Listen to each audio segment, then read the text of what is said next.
guys, good evening. Nandito ako sa San Juan pa to, no? San Juan. Meron akong pipikapin dito sa company nila. QC pala to, no? Sweet Encounter. Guys, ang dami nilang masasarap na product dito. Meron silang Facebook. Yan pangalan nila, Sweet Encounter. Meron din silang Instagram. At saka, ano pa ba? Ewan ko kung may TikTok sila. Yan guys, pakita ko yung mga products nila, ha. Tignan nyo, ha. Masasarap. Yan, meron silang mga cookies. Yan ang mga pangalan, no.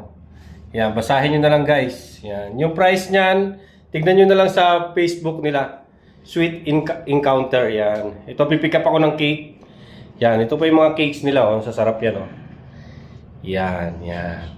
Smash cake daw, yan. Tapos meron silang chocolate paddle, yan. Tapos ito, macaroons, no? Yan, tapos meron din silang pinopromote dito na fresh strawberry. Yan, nandyan na yung price. With coated ng chocolate yan, guys, ha? Yan, punta lang kayo dito, guys, ha? Sa Quezon City Sweet Encounter. Tignan nyo sa Facebook yung complete detail ng address nila at saka yung mga menu nila na pwede nyo orderin. Yan, thank you for watching, guys. Love you.